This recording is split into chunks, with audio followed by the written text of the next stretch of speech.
सिद्ध परमेश्वरी भगवान की, देवाधिदेव श्री शांतिनाथ भगवान की, अंतिम तीर्थंकर वर्तमान शासनय भगवान महावीर स्वामी की, आचार्य गुरुवर श्री वसुनंदी जी मुनिराज की, अहिंसामयी विश्व धर्मों की, उत्तम संयम धर्मों की,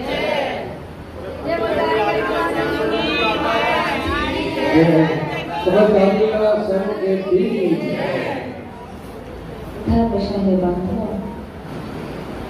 गौतम स्वामी से पूछा गया कि तुम घोड़े पर यात्रा कर सकते हो क्या? घोड़ा नटखट होगा, कर सकते हो क्या? उन्होंने कहा कर सकता हूँ। उन्होंने कहा बिना लगाम के। ध्यान रखना, आज का दिन बंधन का दिन है और बंधन से ही मुक्ति मिलेगी। जैसे कि वह नदी दो तटों के बीच में बहती है तो अपने गंतव्य स्थान तक पहुंच जाती है। कदाचित वह तटों का उल्लंघन कर दे, उसके आजू बाजू में तट ना हो तो वह नदी कहीं पर भी बिखर करके सूख सकती है। उसी प्रकार से हमारे जीवन में यदि संयम रूपी ब्रेक नहीं होगा तो हमारा जीवन किसी भी गड्ढे में, किसी भी गड्ढे में जा सकता है। और संयम रूपी ब्रेक होगा तो मुझे लगता है हमारी उत्तम गति होगी, सदगति होगी। आप जानते हैं वह हाथी थोड़े से लालच में आता है। खतरी के लालच में आकर के वह क्या करता है? वह व्यक्ति हाथी पकड़ने वाले को क्या बोलते हैं आप? महामस। हाँ, तो वह जैसे ही आता है तो वह सोचता है इस हाथी को कैसे काबू में करूं, और वह क्या करता है कि एक कृत्रिम खतरी बनाता है और पास में गड्ढा होता है। उस खतरी को देख करके हाथी आता है और गड्ढे में गिर जाता है। जैसे ही वह गड्ढे में गिरता है तो 2-3 दिन वो उसको कुछ खाने को देता ही नहीं है। 2-3 दिन बाद उसको थोड़ा थोड़ा पानी, थोड़ा थोड़ा घास, भोजन आदि देना प्रारंभ करता है। एक दिन देता है। इस प्रकार से वह धीरे धीरे बढ़ाते हुए 8 दिन तक भोजन देता है। तो इतना विशाल हाथी क्या समझता है? ये मेरा रक्षक है। क्या सोच लेता है? ये मेरा रक्षक है, मेरा अहित नहीं करेगा। और वह इतना विशाल हाथी उसके काबू में आ जाता है, उसके बस में आ जाता है। इतना बड़ा हाथी वह व्यक्ति अकेला क्या कर लेगा, परंतु उसके काबू में करने के लिए मात्र भोजन की वजह से वह क्या समझ लेता है? यह मेरा रक्षक है। तो कहने का मेरा तात्पर्य है कि बर्बाद गुलस्ता करने को एक ही उल्लू काफी है।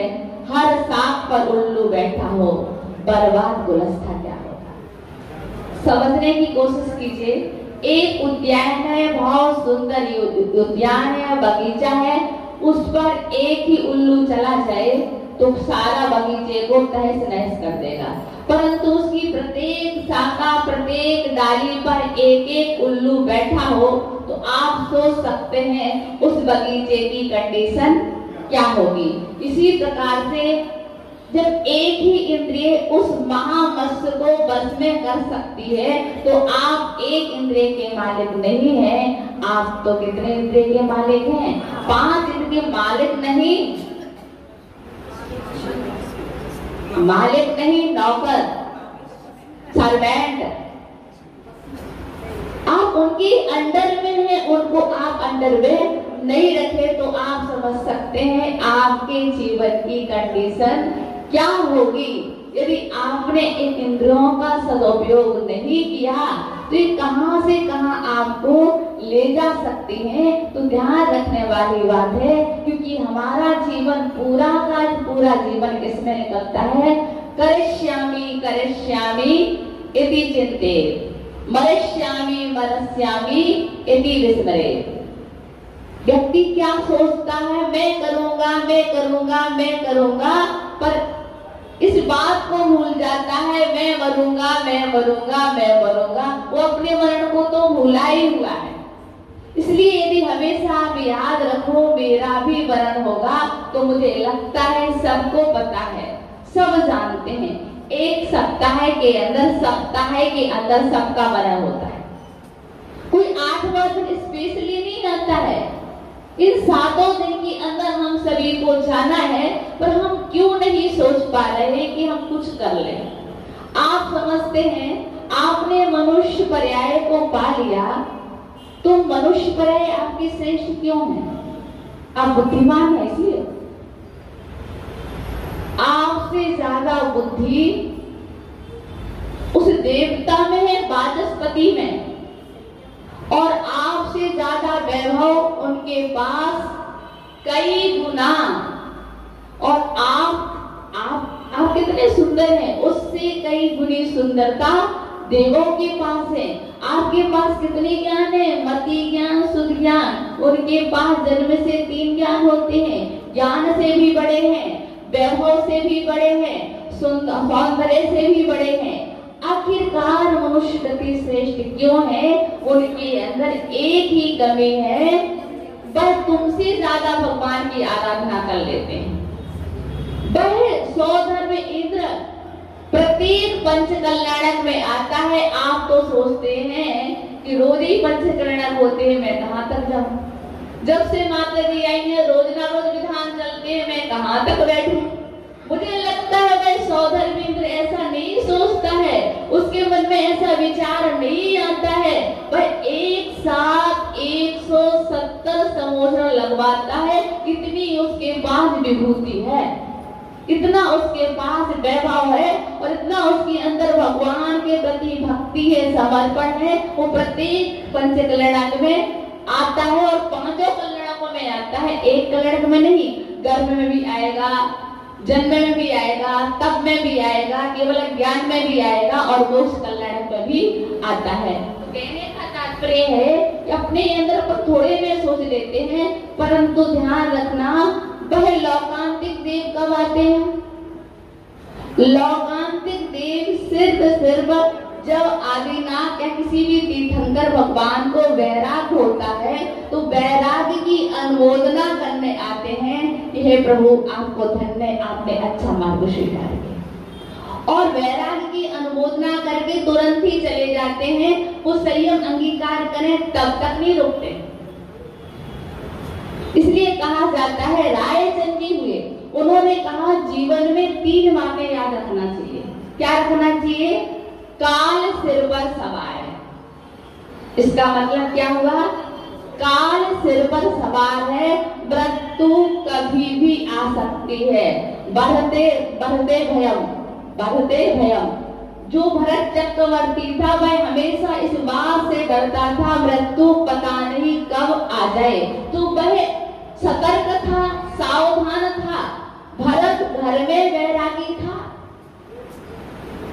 आप कहेंगे हम पार्टी चेरी वाले भी तो ऐसे ही घर में वैरागी हैं। कितने उपास करते, कितने व्रत करते। व्रत उपवास करना चीज अलग है और वैरागी होना चीज अलग है। वैरागी और उपास उसको समानता नहीं है। उपास कोई भी कर सकता है, पर संयम को अंगीकार करना किसी वीर की बात होती है। हर कोई संयम को अंगीकार नहीं कर सकता। और क्या कहा? नजर उठाते ही जहर चढ़ता है। दूसरी बात रायचंद जी ने क्या की? नजर उठाते ही जहर चढ़ता है। देखो जहां भी देखो पंच इंद्रियों का बोलावाला है, उनके ही विषय दिखाई दे रहे हैं। कितना अच्छा करता है, कितनी ठंडी हवा आ रही है, कितना क्या है। तो क्या नजर उठाते ही क्या होता है? जहर चढ़ता है। उन विषयों के प्रति हम आकर्षित हो जाते हैं, उन विषयों की ओर हम खिंच जाते हैं।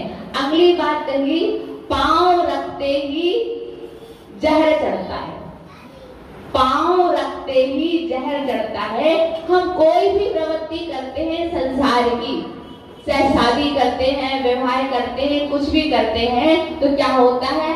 पल प्रति पल हमारे लिए पाप का ही आश्रय होता है। तो ये क्या है, संसार की स्थिति, हमें इनसे बचने की कोशिश करना चाहिए, सावधान रहना चाहिए कि हमें मनुष्य पर्याय मिली है, हम इसको क्या करें, कैसे इस समय को कैसे बिताएं। मैंने कहा कि आपके पास कितना टाइम है, कितना टाइम लेकर के चल रहे हैं। तो कभी भी संयम लेने के लिए यहाँ के लोगों की सोच है, माता जी 4 चातुर्मास करो तो ही दीक्षा लोगे या तो ही संयम को अंगीकार करोगी। तुम्हें पता है 4 चातुर्मास तक तुम रह सकते हो, कोई गारंटी है कि तुम्हारे लिए वैराग हो जाए। वैराग ना बचपन देखता है ना बचपन देखता है, जब भी आ जाए तो व्यक्ति 1 सेकंड को रुकता नहीं है, तुरंत ही वह संयम को अंगीकार करता है। तो कभी भी एक बैरागी आया और वह अपनी माँ से बोलता है, माँ मैं दीक्षा लेना चाहता हूँ, कृपया मुझे आज्ञा दीजिए। तो उसकी माँ ने बहुत अच्छी बात कही, बेटा तेरा भाव बहुत अच्छा है। आप कहेंगे क्या? बेटा परिणाम तेरा बहुत अच्छा है, तेरा उद्देश्य बहुत अच्छा है, निश्चित है यही मनुष्य पर्याय को पाने की सार्थकता है। तूने अच्छा सोचा, पर मेरी बातों का ध्यान रखना। कितनी बातें बताई? अपने घर को कभी नहीं भूलना। दूसरी बात, कदाचित भूल जाए तो पड़ोसी का ख्याल रखना। तीसरी बात, खूब भूखने लगने पर भोजन करना। और चौथी बात, खूब नींद आने पर सोना। समझ गए आप लोग की नहीं समझ? तो क्या कहा? अपने घर को कभी नहीं बोलना। वह बेटा कहता है, माँ मैं तो त्याग करने की बात कहता हूँ, मैं तो घर छोड़ने की बात कहता हूँ, और तू कहती है घर को नहीं भूलना। मतलब मैं समझा नहीं, माँ मुझे समझा दे। तो उसने कहा, मैं कहना चाहती हूँ अपने आत्म घर को कभी नहीं भूलना, अपनी आत्मा में निवास करना। कदाचित आत्मा से बाहर आ जाए, आत्मा को भूल जाए तो किसका ध्यान रखना? पड़ोसी का ध्यान रखना। मतलब देव शास्त्र गुरु में संलग्न हो जाना, ये क्या है? पड़ोसी है, इनका ध्यान रखना। और फिर क्या कहा? भूख लगने पर भोजन करना। जब बहुत तेजी की भूख लगी हो ना, तो उसमें कोई कमी नहीं दिखती है, नीरस भी सरस जैसा लगता है ना। भूख ना देखे झूठो भात और नींद ना देखे टूटी खाट। और जब नींद आने लगे तभी सोना। क्यों सोना? तू संयम साधना से थक जाएगा तो अपने आप तुझे कंकड़ पत्थर में भी नींद आ जाएगी। उसकी माँ ने कहा, उस बेटे ने कहा, ठीक है माँ ऐसे ही करूंगा। जब प्रगमन दीक्षा लेने के लिए माँ से अनुमति लेने आया, माँ मैं संयम को अंगीकार कर लूं, तो माँ ने कहा, माँ रोने लगी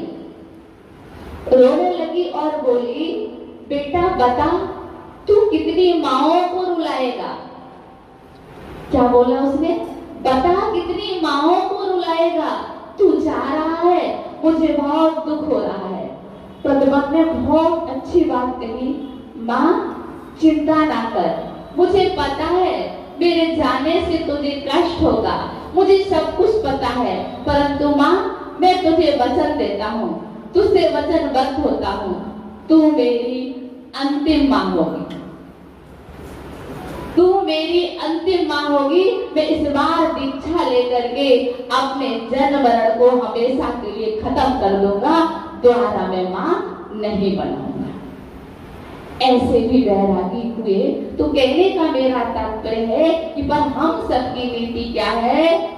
जब तक जियो सुख से जियो, कर्ज लो और घी पियो। हम बस ये सोचते हैं कि भैया हमारे शरीर को सुकून मिलना चाहिए, ये तुम कितना भी इस शरीर को सब कुछ दे दो, ये शरीर क्या तुम्हारा साथ देगा? यह औदारिक तन तुम्हें मिला है, साधना करने के लिए मिला है, परंतु आप क्या सोचते हैं? मुझे तो मरना ही नहीं, मेरा नंबर कैसे आएगा? यदि जिस व्यक्ति को ये फील हो जाए कि मेरा नंबर आएगा, तो मुझे लगता है वह सब कुछ छोड़ देगा। सागर सेन मुनि थे। सागर सेन मुनि थे तो वो जंगल में तपस्या कर रहे थे। एक सियार आया और सियार ने जैसी उसे मनुष्य की बदबू आई तो वह सोचता है मुझे शिकार तो मिल ही गया। जैसे ही वह भक्षण के उद्देश्य से आया, वो सागर सेन मुनि अवधि ज्ञान के धारक थे। उन्होंने जान लिया इस जीव का कल्याण निश्चित है। उन्होंने संबोधन दिया, सियार क्या कर रहा है तू? मांस का लोलुपी हो रहा है, तेरा तो कल्याण होने वाला है। और उसने तुरंत ही अणु व्रतों को ग्रहण किया और रात्रि भोजन का त्याग कर दिया। अब क्या होता है, वह सियार वहां पर ही अपनी साधना रत था। कभी उपास करता, कभी सूखे पत्तों की पारणा करता, कभी कुछ करता। जैसे दिन निकल रहे थे, एक दिन उसे बड़ी जोरों की प्यास लगी। वह पानी पीने के लिए बेर जानते हैं ना, जिसमें कुआं भी होता है और जीने भी लगे होते हैं, उसमें पानी होता है। तो वह क्या बेर पर पानी पीने के लिए गया, तो वह क्या देखता है, जैसे ही जीना उतरा उसे अंधेरा दिख गया। अभी रात्रि हो गई, मेरा रात्रि पानी पीने का त्याग है। वह बाहर आता है तो देखता है प्रकाश है, उजेला है, नहीं मुझे प्यास लग रही, मुझे पानी पीना है। फिर उतरता है, फिर देखता है अंधेरा है, फिर वह वापस चढ़ता है, फिर ऊपर देखता है वह उजेला है, फिर मैं पानी पी सकता हूँ। फिर वह नीचे जाता है, करीब 10-12 बार ऐसा करता है तो वह उसका शरीर और भी क्षीण हो चुका था, कमजोर हो चुका था। और अब वह सियार जैसे ही पानी के पास गया, एकदम से धराशायी होकर के बैठ गया। फिर वह उठ ना सका और वह मर करके स्वर्गों में पीतिंग कर देह हुआ। वहां से आकर के मनुष्य भाव धारण करके मुक्ति को प्राप्त कर लिया।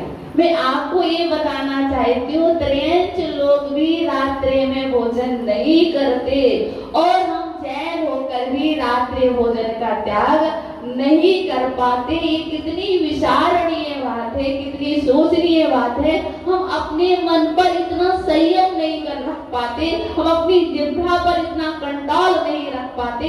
कम से कम रात्रि भोजन तो ना करें। रात्रि भोजन करने वाला क्या शाकाहारी है?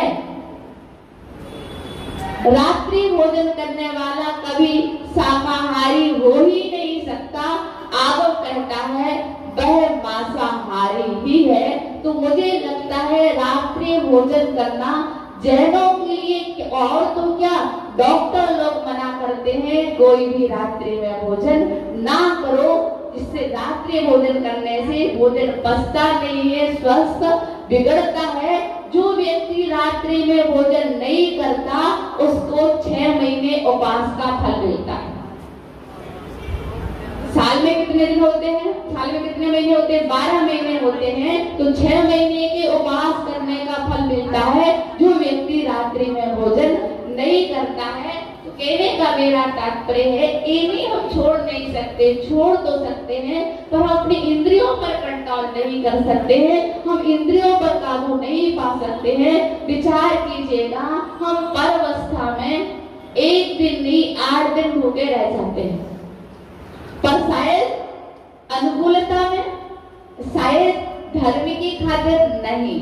हम रात्रि भोजन का त्याग नहीं कर सकते, हम आलू प्याज का त्याग नहीं कर सकते। और वही बात डॉक्टर कह दे तो हम कर लेंगे, पर धर्म कह रहा है तो हम नहीं करेंगे। क्या आप भगवान के महावीर के वंशज हैं?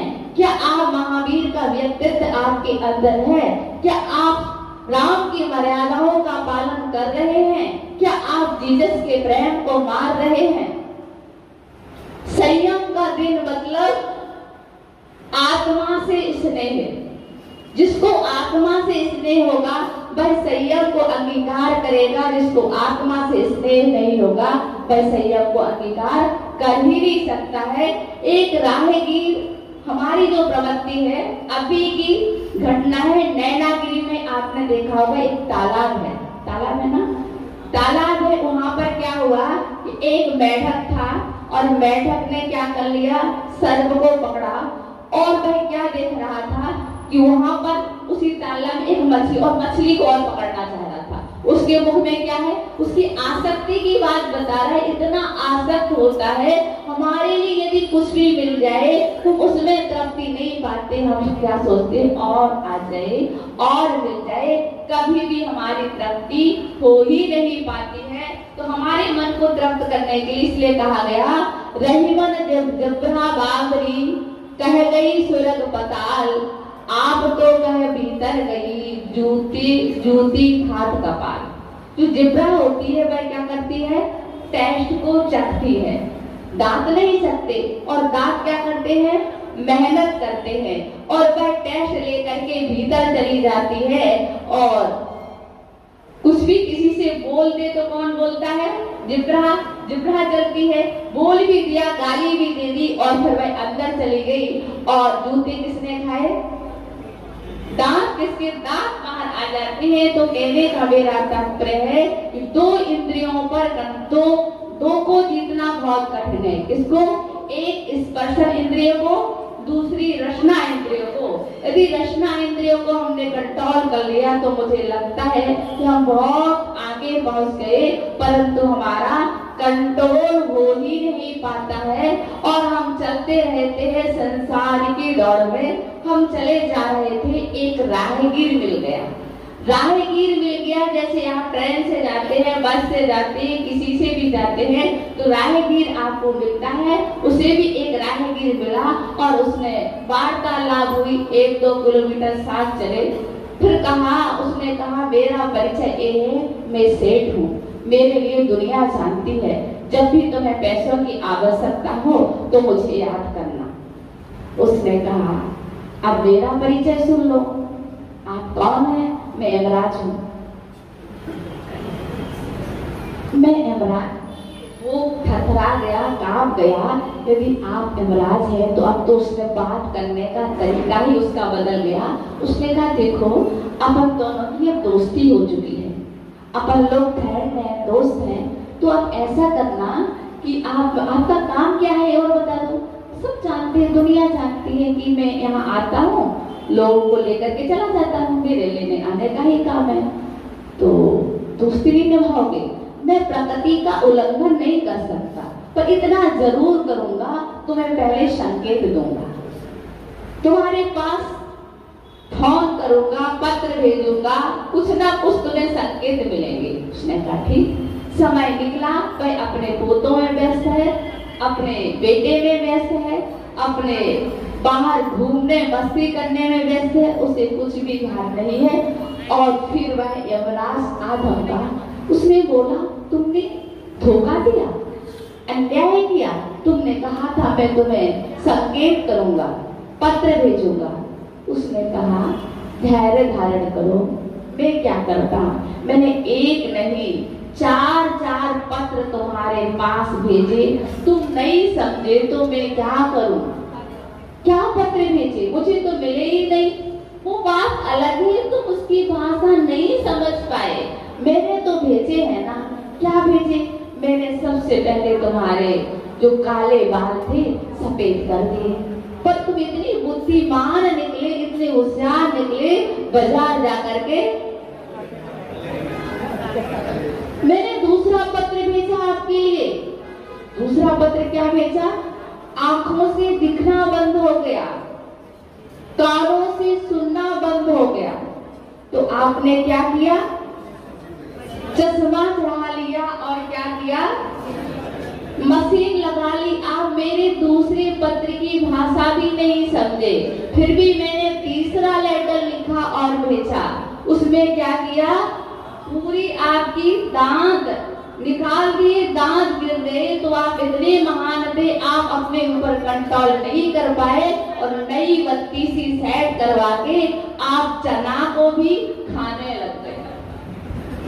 आज भी यदि चना वैसे नहीं चपते हो, पीस कर देते हैं, भैया चना के बिना तो जीवन नहीं चल सकता है, पीस के खा लेंगे, टेस्ट नहीं बिगड़ना चाहिए। और फिर उन्होंने कहा, तब भी मैंने कहा अपनी मित्रता निभाई, अगला पत्र, चौथा पत्र लिखा और उसमें मैंने क्या कर दिया, आपको एक बार अटैक ला दिया।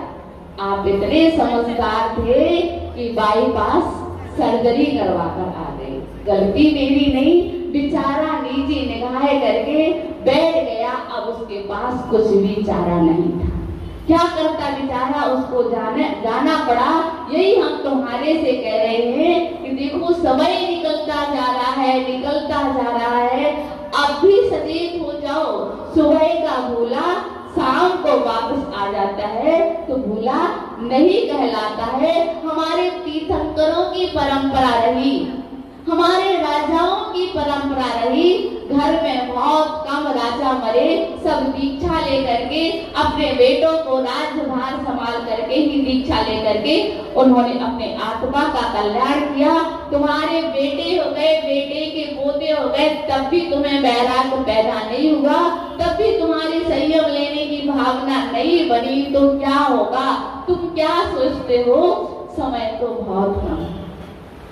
ब्रह्मा जी जब सृष्टि की रचना कर रहे थे तो उन्होंने क्या किया, सबको 40-40 वर्ष की उम्र बांट दी। तो मनुष्य बड़ा उदास और हताश था। मैं 40 वर्ष में क्या करूंगा? वह ब्रह्मा जी के पास पहुंचा और बोलता है 40 वर्ष में तो आजकल 35 वर्ष में और 40 वर्ष में तो शादियां होती हैं। आजकल समय आ गया है, पहले लड़के और लड़की की उम्र क्या होती थी? 18 से 20 वर्ष, यही उम्र हुआ करती थी। आज जो हमारे समाज में प्रवृत्तियां हैं या आज जो कुछ भी हो रहा है, एक एज का भी ध्यान नहीं रखा जाता है। एज का भी ध्यान रखना अत्यंत आवश्यक है। परिणामों की गतिविधि, जैसे ही बच्चे की एज बढ़ती है कि परिणामों की गति बिगड़ती जाती है, तो हम इस बात का भी ख्याल नहीं रखते हैं। तो आज का तो वह सोचता है आज का पंचम काल का मनुष्य था और अभी कभी का होगा। वह बोलता है 40 वर्ष में तो कुछ ना होगा ब्रह्मा जी। तो उसने कहा मेरे तो सबको उम्र बांट दी, मेरे पास कोई गुंजाइश नहीं होगी तो बता दूंगा। इतने में क्या आया, गधा पहुंचा। गधा बोलता है मैं क्या करूंगा इतनी बड़ी उम्र को लेकर के, यहाँ से वहाँ बोझा ढोते ढोते मैं थक गया, मुझे नहीं चाहिए इतनी उम्र। ब्रह्मा जी अपनी उम्र वापस लो। तो उसने क्या किया, ब्रह्मा जी ने 20 वर्ष की उम्र वापस ले। फिर क्या, कौन पहुंचा? कुत्ता पहुंचा। सब जानते हैं वो पहुंचा और उसने बोला कि मैं भागते भागते थक गया हूँ, इधर की रोटी खाता हूँ, उधर की खाता हूँ, मुझे नहीं खाना, मुझे इतनी लंबी उम्र नहीं चाहिए। तो उसने भी अपने 20 वर्ष की वापस कर दी। और अंत में लास्ट में कौन पहुंचा? उल्लू पहुंचा। उसको दिन में तो दिखता नहीं है, रात में दिखता है। वह पहुंचा, वह बोला कि मैं भी इस उम्र को वहन नहीं कर सकता हूँ, ब्रह्मा जी मेरी उम्र तो वापस लो। और उसने भी अपनी 20 वर्ष की उम्र वापस कर दी। अब जी उम्र क्या हो गई?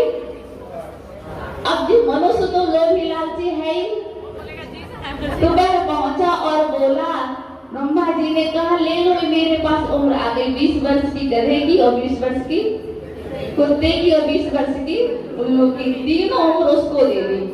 आप खुद देखना अपने जीवन को, उन्होंने तो बांटी, ये रियल में घटित हो रही है। 40 वर्ष तक हाथ पैर चलते हैं सही तरीके से और 40 वर्ष के बाद बेटे की दुकान खुल जाती है अलग, इस बेटे की अलग खुल जाती है। तो पिता का काम क्या होता है, कभी इस बेटे की दुकान पर भागो, कभी इस बेटे की दुकान पर भागो, कहीं यहाँ जाओ, यहाँ का बोझ, कहीं यहाँ का बोझ। पर किसकी जिंदगी जीता है? भैया मुझे तो कहने में डर सा आ रहा है। और फिर अगला आचार्य विद्यासागर महाराज से पूछा गया कि महाराज आप गृहस्थी को आपने स्वीकार किया ही नहीं, फिर आपको वैराग्य कैसे हुआ? तो आचार्य श्री ने बहुत अच्छा सा आंसर दिया। उन्होंने कहा तुम सबके उदास चेहरे देख देख कर मैं साइड से निकल आया। तो फिर क्या हुआ? वह अगली बात क्या है, फिर उसकी उम्र किसकी किसकी आई? कुत्ता की आई। और वह 60 वर्ष के बाद सिर्फ क्या करता है? तूने ऐसा नहीं किया, मंदिर चला जा, भोजन कर ले, एक कर ले, सुनता नहीं है, ये नहीं करता है, सिर्फ मुंह ही चलाता है इधर से उधर। तो कहने का तात्पर्य उसकी जिंदगी में ऐसा क्यों होता है कि वह उम्र ही किसकी है? और अगली उम्र क्या आती है? जब उसको दिखाई नहीं देता है तो वह लाठी लेकर के बैठ जाता है दरवाजे पर। कौन आया और कौन गया दिखता तो है नहीं। 8 आई, कौन आया कौन गया, तो वह उम्र किसकी हो जाती है? तो मेरे कहने का तात्पर्य कुल है कि आप इस बात का ख्याल रखें कि आपकी उम्र अभी दीक्षा लेने की है। बुढ़ापे में संयम की साधना इतने अच्छे तरीके से नहीं हो पाती। कहते ना, बालपने में ज्ञान न लहो, तरो समय तरोड़ी रत रहो, अर्धवृतक समय बूढ़ा बनो, कैसे रूप लगे आपनो। बालकपन आपने किसमें निकाल दिया? खेल कूद में। आजकल बच्चे पढ़ने में निकाल देते हैं। बच्चों के बस्ते बहुत बड़े बड़े होते हैं, दिन भर छोटे सा बच्चा भी दिन भर पढ़ता है। बालपने में क्या? तरो समय तरोड़ी रत रहो। और यौवन अवस्था आपकी मौज मस्ती में जाती है और बुढ़ापे में आप अधमरे के समान हो जाते हैं, कुछ नहीं कर पाते हैं, हाथ पैर चलते नहीं, रोटी भी चलती नहीं, कुछ भी नहीं हो पाता है। कैसे कल्याण होगा? तो मेरे कहने का कुल तात्पर्य है कि आपके लिए यह पर्याय मिली है संयम को अंगीकार करने के लिए।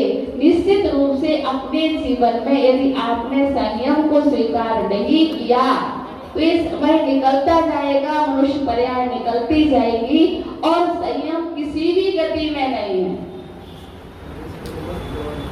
त्रैस्य गति में एक देश संयम है, पूर्ण संयम तो सिर्फ मनुष्य गति में है। देव गति में चाहे करके भी संयम को अंगीकार नहीं कर सकते हो। नरक गति में होने की संभावना है ही नहीं। यदि आपको मनुष्य पर्याय मिली है, विचार करो, पुनः विचार करो कि काश ये मत सोचो संयम कोई बच्चों का खेल है। कहते ना, घुटने के बल चलते चलते पैर खड़े हो जाते हैं, छोटे छोटे नियम भी एक दिन बहुत बड़े बन जाते हैं। आप छोटे छोटे नियमों से बढ़ने का प्रयास कीजिए, आगे बढ़िए, तो मुझे लगता है आप संयम को स्वीकार कर पाएंगे। और संयमी वो ही व्यक्ति बन पाता है जिसका कई जन्मों का पिछले भवों का पुण्य होता है। पिछले भवों का बहुत बड़ा पुण्य की आवश्यकता होती है, तब उसके संयम लेने के भाव बनते हैं, तब संयम लेने की अनुकूलता बनती है। अन्यथा व्यक्ति स्टेज से उतर करके चला आता है और तो क्या, कितने कितने लोग हैं, चारित्र मोहिनी कर्म का उदय है, ब्रह्मचर्य व्रत भी ले लिया परंतु संयम को स्वीकार नहीं कर पाए। क्यों? चारित्र मोहिनी कर्म का उदय आगे आ गया है। एक कोशिश कीजिए और ध्यान रखना, जो राजा क्षणिक था, छायक सम्यक व्यक्ति जीव था, भगवान के सम्मोचरण में 60,000 प्रश्न किए परंतु संयम को नहीं ले पाया। क्या बात है? क्यों नहीं ले पाया? क्यों परिणाम नहीं बने? क्योंकि उसने नरक गति का बंद कर लिया था। जो जीव नरक गति का बंद कर लेता है वह संयम को स्वीकार कर ही नहीं सकता है। कभी भाव नहीं बनते तो विचार करना चाहिए, हे भगवान मेरा नरक गति का बंद तो नहीं हो गया, मैं क्यों नहीं संयम को स्वीकार कर पा रहा हूँ, मैं क्यों संयम की भावना नहीं बना पा रहा हूँ, मैं संयम को ग्रहण क्यों नहीं कर पा रहा हूँ। एक ध्यान रखना, हर किसी के बस की बात नहीं है। हजारों और लाखों में से एकाध वीर निकलता है संयम को अंगीकार करने वाला। इस बहुत बड़ी साधना चाहिए, बहुत बड़ा मन चाहिए, बहुत बड़ा पुण्य चाहिए। बिना पुण्य के कुछ भी नहीं होता। तो ध्यान रखना, आपका समय हो रहा है, आपको इस बात का ध्यान रखना है कि मनुष्य पर्याय की सार्थकता संयम को अंगीकार करने में है, विषय भोगों में नहीं है। विषय भोग तो आप यहाँ से जाएंगे ना, तो देव गति में क्या करना है आपको? देव गति में इक्का दुक्का लोग ब्रह्मचर्य होते हैं, वो लौकांतिक देव सब विषयों का सेवन करते हुए भोगों में रमते हैं। आप यहाँ थोड़ा संयम रख ले, वहाँ आपको वे ही में मिलना है, यहाँ भी आप छोड़ नहीं रहे हैं, वहाँ छूट सकते नहीं है। तो आप क्या करेंगे? कम से कम आप सही में रहेंगे, कम से कम आप त्यागी व्रती रहेंगे, कम से कम आप यात्राओं का भाव रखेंगे, कम से कम आप गुरुओं की वैया व्रती सेवा करेंगे, कम से कम आप गुरुओं के दर्शन करेंगे। तो आपकी भावना क्या होगी? हम भी यात्रा करने के लिए नंदीश्वर तीर्थ जाएं, हम भी यात्रा करने के लिए अन्य स्थानों पर जाए, पर अपनी आत्मा को आपने संस्कारित ही नहीं किया, तो आप उधर क्या करेंगे? इस पर्याय में उपास कर रहे हैं, अगली पर्याय में उपास करने नहीं मिलेगा। उपास करने की भी कोई व्यवस्था नहीं है, कंठ से अमृत धरता है तो उपास कर भी नहीं सकते हैं, चाहे कर भी उपास नहीं हो सकते हैं, संयम नहीं मिल सकता है। वह देवता सौधर्मेंद्र क्या कहता है? मेरी सारा वैभव ले लो, सब कुछ ले लो, मुझे एक क्षण के लिए मनुष्य पर्याय दे दो, जिससे मैं भगवान की पालकी को उठा सकूं। जो देवता गर्भ कल्याणक मनाने आया, जन्म कल्याणक मनाने आया, तब कल्याणक मनाने भी आया, परंतु संयम की योग्यता नहीं थी। आप तो किसी से भी करवा लेते हैं, अभिषेक हो, शांति धारा हो, कुछ भी हो, जो पैसा दे कर लो, परंतु वहां पर ऐसी कंडीशंस नहीं थी। वो ही संयम पालकी को उठा सकता है जो संयम को स्वीकार कर सकता है, और मनुष्यों को इसका अधिकार दिया गया क्योंकि वो संयम को स्वीकार कर सकते हैं। तो मेरा आपसे कहना यही है, बहुत अमूल्य समय है, अनोखा समय है, मत खो। अंत में आप पछताओगे कि काश मैं एक दिन के लिए संयम को अंगीकार कर लेता, 2 क्षण को संयम को अंगीकार कर लेता, तो मेरे जीवन की सार्थकता हो जाती, मनुष्य पर्याय की सार्थकता हो जाती। सब कुछ अर्जन कर सकते हो, संयम सिर्फ एक मनुष्य भाव से मिल सकता है, और संयम के पाने का दूसरा कोई रास्ता नहीं है। आप सभी संयम को अंगीकार करें, अपनी इंद्रियों पर कंट्रोल करें, अपनी भाषा पर कंट्रोल करें, अपने मन पर कंट्रोल करें। हम ये कहें आज का दिन मन पर कंट्रोल करने का दिन है। जो हमारा मन के अंदर में इंद्रियां रहती हैं, मन जैसा कहता है इंद्रिया करने को तैयार हो जाती है, और हम इतने महान देवता है, एक साथ 5 इंद्रियों का उपभोग कर लेते हैं। कैसे कर लेते हैं? डल्लभ के गद्दे पर बैठे हैं, गर्मी लग रही है, ठंडा पानी लाना आ गया, और इसमें क्या डाल देना? जो भी आप डालते हैं, समझ के सेंस वगैरह क्या होता है वो डाल देते हैं, घृणेन्द्रिय की पूर्ति हो जाती है। थोड़ा सा वॉल्यूम टीवी खोल देना, वो नेत्रेंद्रिय की पूर्ति होगी, वॉल्यूम को थोड़ा बढ़ा देना, कर्णेंद्रिय की पूर्ति होगी। एक साथ आप 5 इंद्रियों का उपभोग करते हैं, तब भी आप सोचिएगा कि आपको कहां से कहां पहुंचना पड़ेगा। अब भी समझ जाइएगा, अब भी समय है, कोई बात नहीं, इतना टाइम निकाल दिया तब भी आपका रास्ता क्लियर हो सकता है। चौराहे पर खड़े हैं, यदि अनुकूल रास्ता चुन लेंगे तो आपको सद्गति की प्राप्ति हो जाएगी। आप सभी संयम को स्वीकार करें, ऐसी पवित्र भावना के साथ। जय बोलिए उत्तम संयम धर्म।